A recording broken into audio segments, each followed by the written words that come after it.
Hello and welcome to Garnet, Ghost Town. My name is Lena and I was born in 1872 in Sweden, and I came over to America and I went to a dinner party and met this man, and he's a miner, and I ended up at the Garnet, and I lived there for a long time.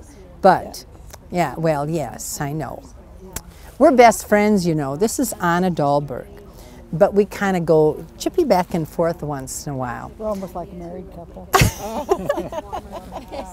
Well, we started out in Garnet, and my husband was mining, and then we went over to Coloma, and then we went to Idaho, and we came back. But each town that I lived in, I ended up having a baby. After 6 babies, I said, that's it, I'm not moving anymore, I don't want any more kids. So he agreed to that, didn't he, Anna? He did. Yeah. Yeah. Anyway, we ended up in the McDonald house.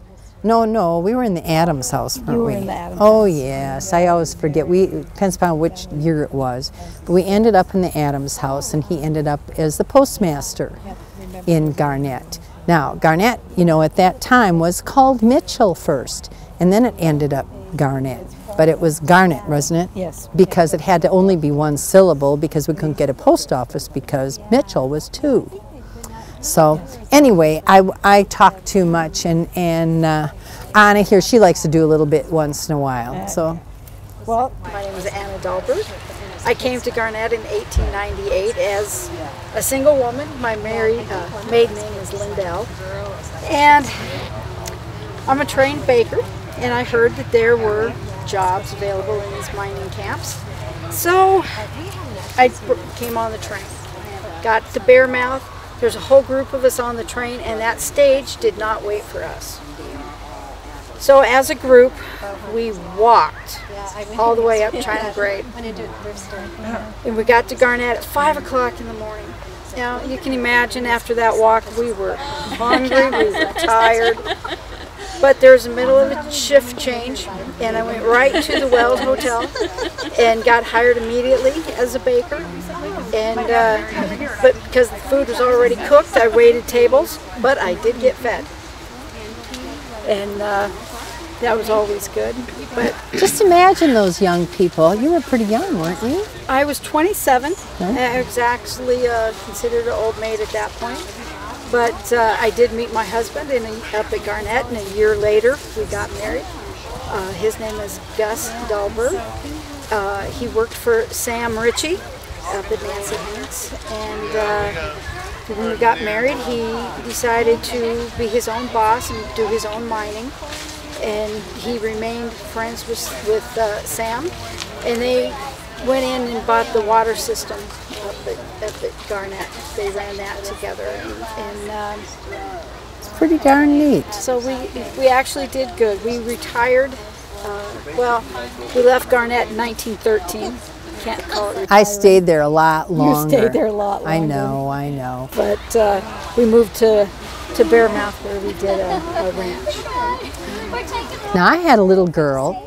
I had 6 children, of course, but I had a little girl named Margaret. And Margaret had spina bifida, and she lived to be 25 years old. But the miners were so good that they built her a little wheelchair, and she used to go all over town, and everybody loved her because she had blonde, curly hair and big blue eyes. And every time they would see her, she'd be smiling. If you look at a lot of pictures from years ago, you're going to see this little tiny girl posted, you know, sitting on somebody's lap or sitting on the front of the school. And she did really very, very good. She was very well loved up there. We had a lot of buildings up there. We had 13 taverns. Can you imagine 13 saloons? And this was a very family-oriented town. In fact, at the Kelly Saloon, in the back, you could get in the back door. We'd go upstairs, all of us, and we would sit around up there, and Mrs. Kelly would sneak downstairs and get us pitchers of beer, and we drank, wouldn't we? Oh my gosh. Nobody was supposed to know that. I'm not going to tell, are you? Okay, I won't. Well, I guess it doesn't matter for us anymore, does it? Nah, we've been floating around here. I'm 140 years old today. Can you imagine? I mean, you know, my hair hasn't even turned gray yet.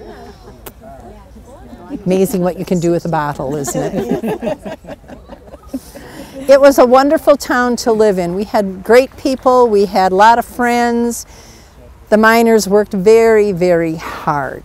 And if you look at all the pictures, they were very thin, but that doesn't mean that they were underfed. We had moose and elk and deer, and they'd keep them outside their back door and frozen and cut off the meat when they needed it cut off.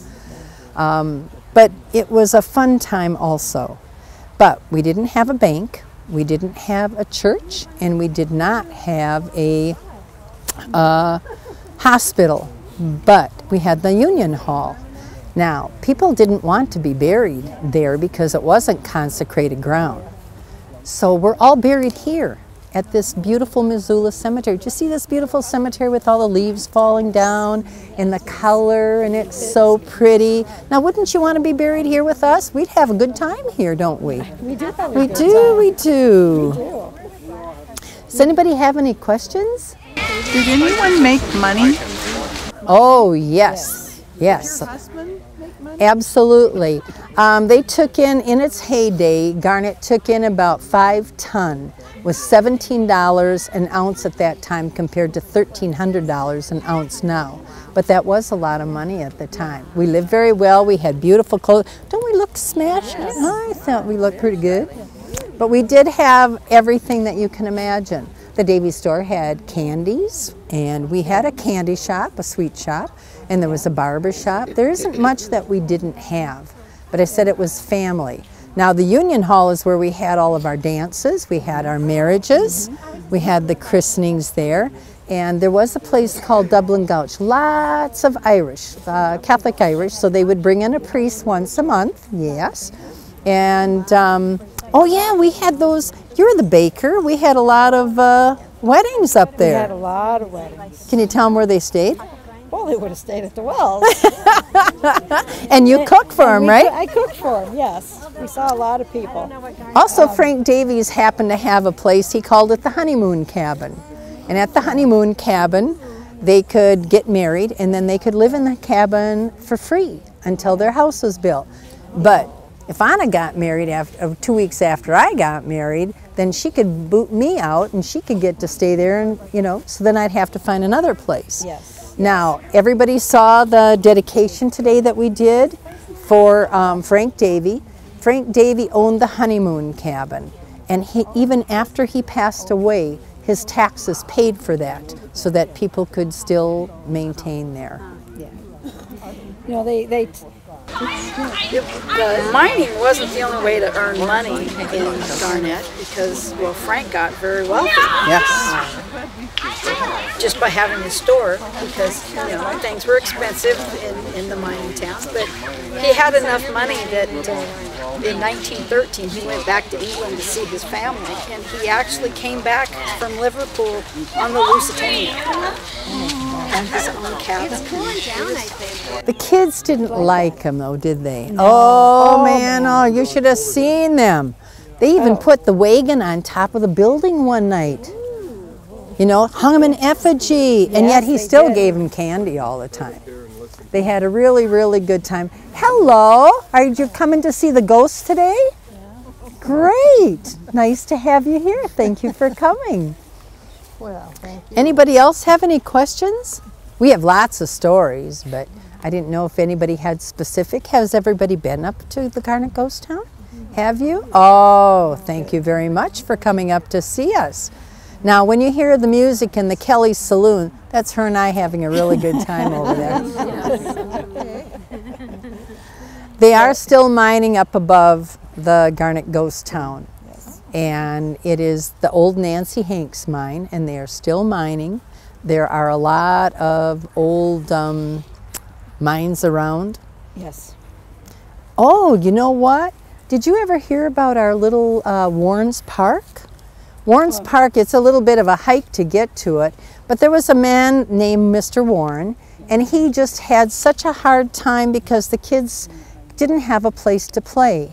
So he went, it's about 1.5 miles up the mountain, it's over by Anderson Hill, and he built swings and places for the kids to play so they could go out there and they could play and they didn't have to be in the hustle bustle of all the mines.